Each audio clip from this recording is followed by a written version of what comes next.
Саламатсыздар ма балалар? Бүгін біз дүниетану сабағынан ашық сабағын өтеміз. Бүгінгі ашық сабағымыздың тақырыбы көшбасшы қандай болу керек деген тақырыпта өтеміз. Оның алдында біз ең әуелі ұйымдастыру кезеңін басқарып алайық балалар.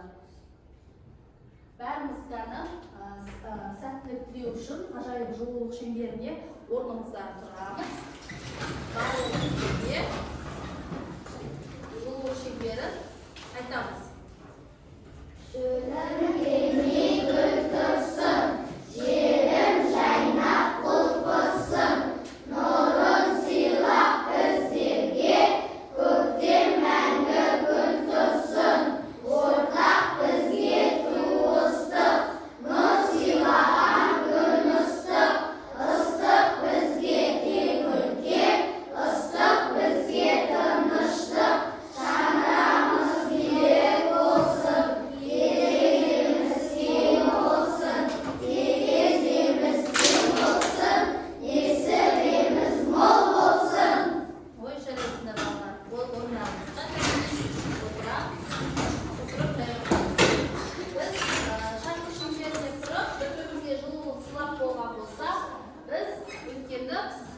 Яғни біз кубизм әдісі бойынша өткен сабағымызды пысықтаймыз.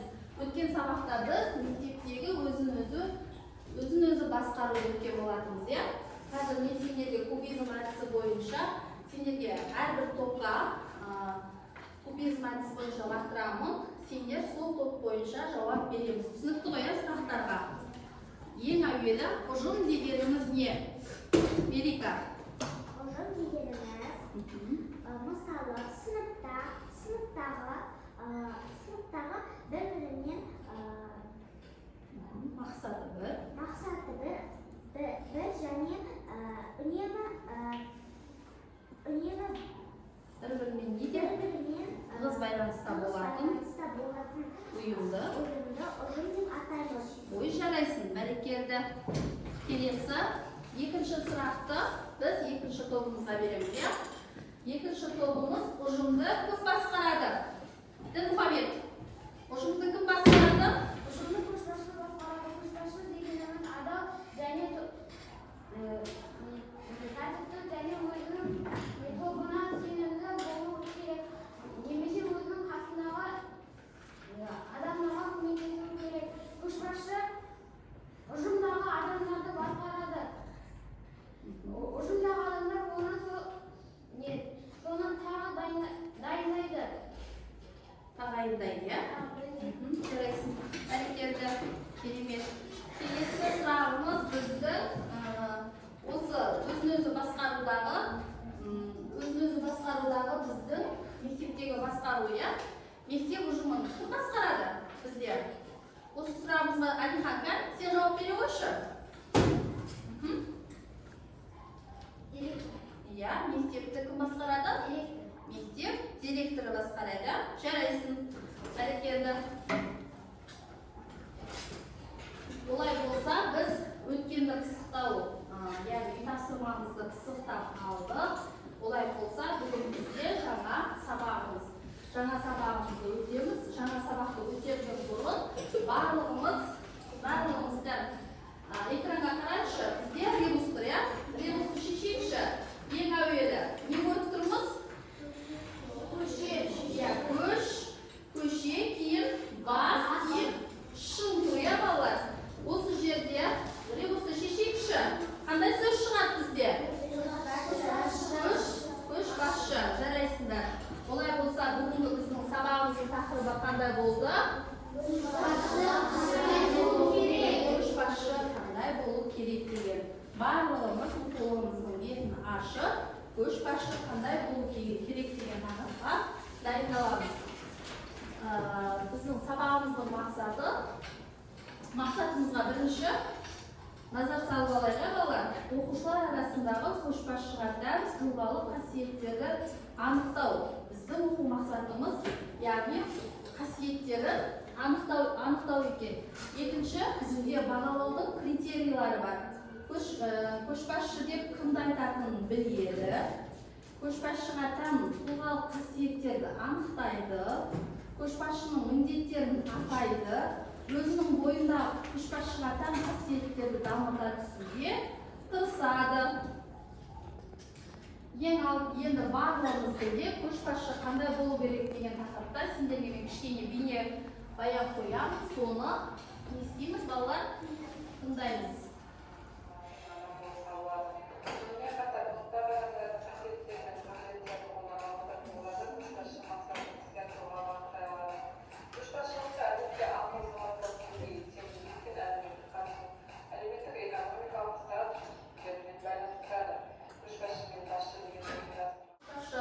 Жайында бейнероликті барлығымыз бірге көріп тамашалаймыз, иә? Олай болса, барлығымыз оқулық дағдысына назар аударайық. Яғни көшбасшы деген ол топтың немесе кеңестің жұмысына белсене араласқан адамның не дейді екен? Көшбасшы дейді екен. Көшбасшы ол өзінің топта, ұжымда өзінің басқа балалардан не болып тұрады екен? Ерекшеленіп тұрады екен. Оның мақсаты айқын, сол мақсатқа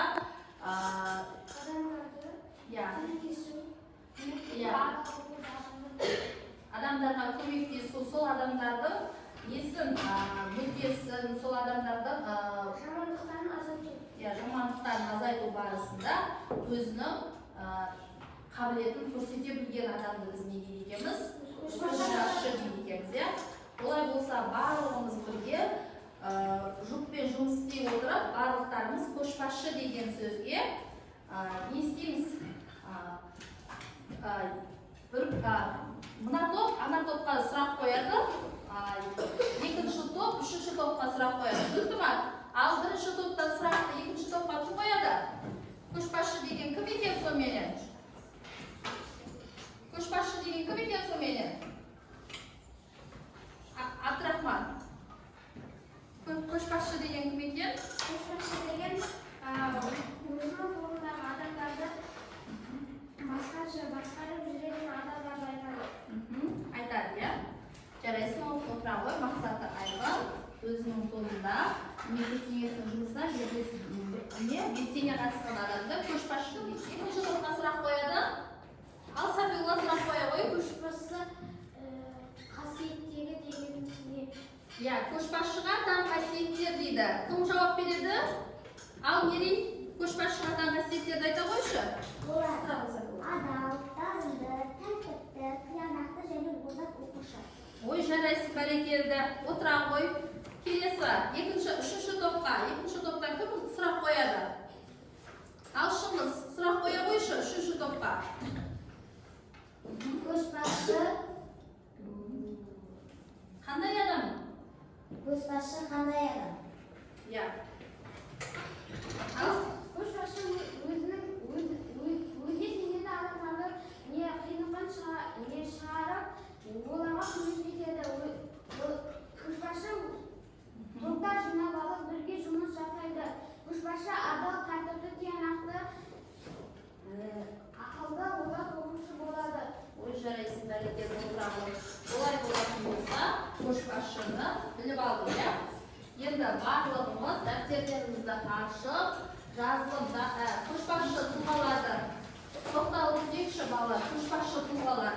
Мысалы, біздің үш биіміз бар, иә? Қазақ билері. Айтеке би, Төле би, Қазбек би. Бұлар біздің баяғы ата-бабаларымыздан көшбасшы болады деген тұлғалар. Кейіннен келе ел басшыларымыз бар, иә? Дінмұхамед Ахметұлы Қонаев, Нұрсұлтан Әбішұлы Назарбаев, Қасым-Жомарт Кемелұлы Тоқаев. Бұлар да біздің күндеріміз екен, көшбасшы тұлғаларымыз екен, иә? Жарайсыздар. Енді барлығымыз жазылым дағдысы дәптерді ашамыз да көшбасшы сөзімен ассоциация құрамыз. Яғни бұл жерде ассоциация құрғанда сендердің дәптерлер кітаптарында тұр ғой мен жерде. Дарынды, ақылды, тәртіпті, озат деген. Ал енді көшбасшыға тән осы ассоциацияны құрып жазамыз. Бүгінгі күнді жазып, сынып жұмысы көшбасшыға тән қасиеттер деп жазып шығамыз.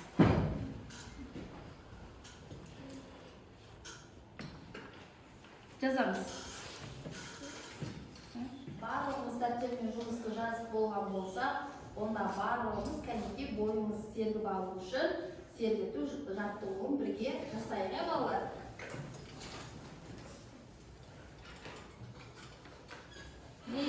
Нейрон жаттығуы арқылы барлығымыз кәнекей экранға Элементтермен оқушылар.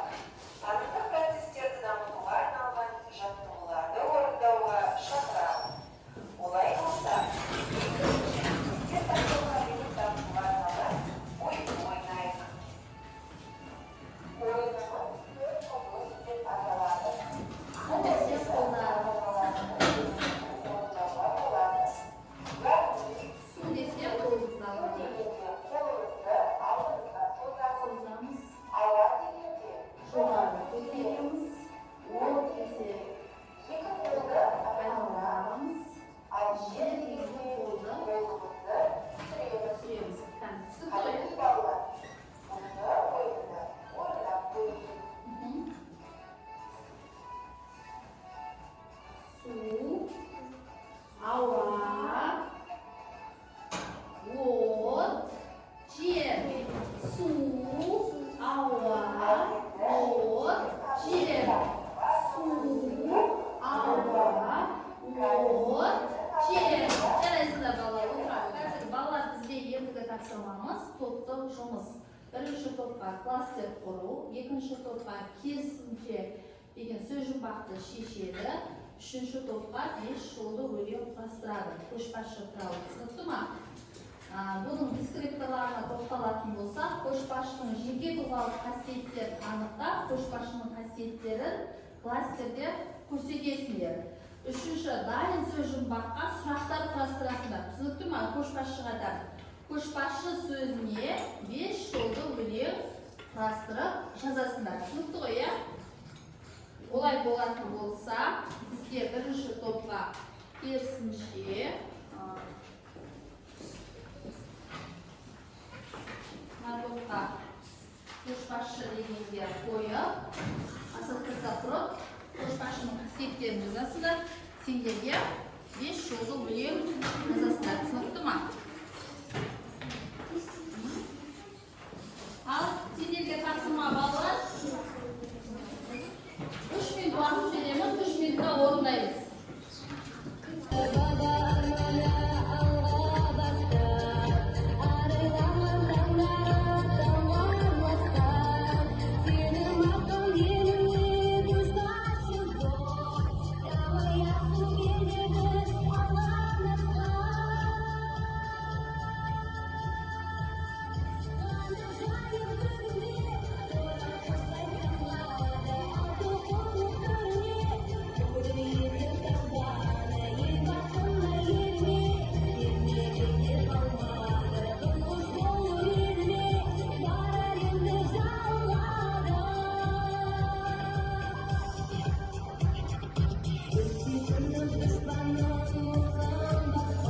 Болған болса, онда барлығымыз бірге топтық жұмысымызды қорғаймыз. Олай болса, үшінші топтан бастайық, иә?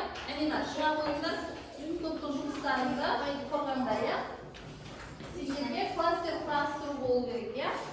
Ал қасына, шыға қой, айтып өтем. Ал шығып, ал қорғаңдар бірге. Көшбасшы қандай болу керек екен? Сендерге кластер құрастыру керек екен? Адам. Мейірім, дарынды, тәртіпті, таза оқушы, тиянақты, мейірімді. Ой, жарайсыңдар, бәрекелді. Олай болса біз үшінші топты қалай бағалаймыз? Жарайсыңдар, иә? Келесі, отыра қойыңдар. Келесі, екінші топ шыға қойыңдар. Сендерге 5 жолды өлең құрастыру керек болған, иә? Ал шыңыз, кім, мерей, шыңдар. Аягөз, шыңдаршы. Ал 5 жол өлеңдеріңді ал айта қой, оқып айта қойыңдар. Көшбасшы жолы.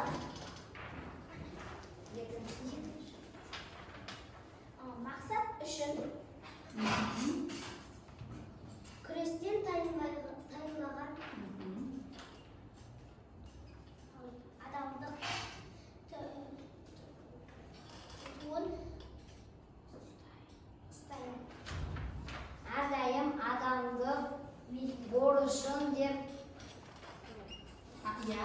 Kim mаған толық оқып береді? Не деген оқып берші? Көшбасшы жолы мақсаты үшін күрестен тайынбаған адамдық туын ұстаймын. Әрдайым адамдық борышым деп, иә, жарайсың. Бәрекелді, тамаша, иә? Тағы олар болса, біз үшінші топты не істейміз? Жарайсыздар дейміз, иә? Отыра қойыңдар. Енді бізде керісінше сөз жұмбағына кім шығады бізде? Ал Нұржызы, Абдрахман, Нұрхашымды. Үшеу шықсыңдар болды. Ал айта ғой. Көрсетті.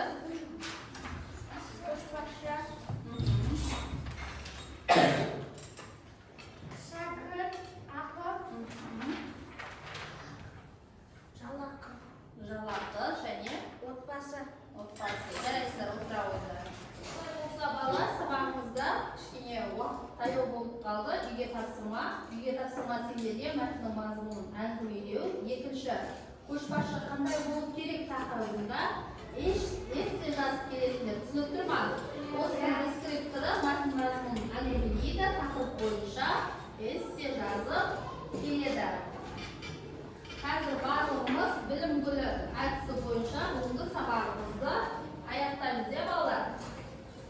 Білім гүлі әдісі, яғни өте жақсы түсіндім мен үшін қызықты болды дегендер барлығымыз қолымызды көтереміз.